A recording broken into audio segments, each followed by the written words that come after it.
certain times in your life when it's like a perfect storm, that everything is going wrong. I lost my job. I found out I had a brain tumor, and my dad died all in a matter of a month. I needed to go get an MRI. And so I was suited up and was given a panic button and was given, had a plastic shield over my face. And it's a hard thing to go through that. And so they pushed me in. It was so close that I could lick the ceiling of the MRI tube. It was so excruciatingly close. And then it was loud as the magnets reset themselves. And so I thought, okay, now it's time to sing my worship songs to comfort myself. The only thing I could think of was Amazing Grace, but not the traditional way, but to the tune of Gilligan's Island. You know, Amazing Grace, how sweet the sound that saved a wretch like me. I sang that like 3 times, and I thought, this isn't going to work for 90 minutes. So then I decided, okay, the only thing that I can do is to pray. And so for 90 minutes, I prayed. I was calm. I got through it. Then they came in and it was over and I was leaving. And so I cut through, and the room that was in the middle had 3 computers. And the middle monitor there was my skull, and there were all these colors and movement. And the technician said, "Could I ask you something?" And I'm like, "Of course." And she said, "Were you singing in there?" I went, "Yeah." And she says, "'Cause watch." And she showed me that back here on the back left side of your head is the section of your brain that is activated when you sing.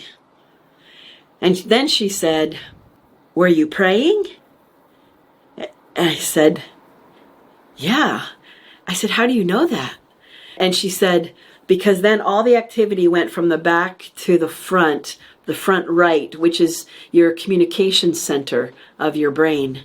And she said, "If you were just thinking, it would have been all over, back and forth, back and forth, back and forth. But instead, all the activity was in this front right section." And she said, "What's even better is not only were you communicating out, but you were receiving communication." I was praying and I was at peace. And so while I was communicating out, somebody was communicating back, and that was the Spirit of God. The Bible says that His Spirit talks to our spirit without words.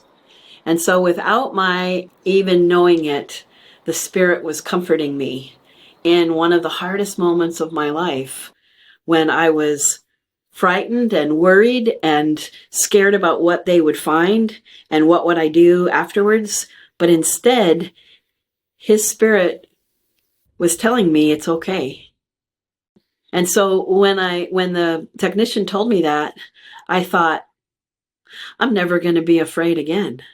Not of this tumor, not of any circumstances in life, because that proved to me that whether or not I feel it or whether or not I know it, the Spirit is with me, and He comforts me, and He tells me I'm not alone.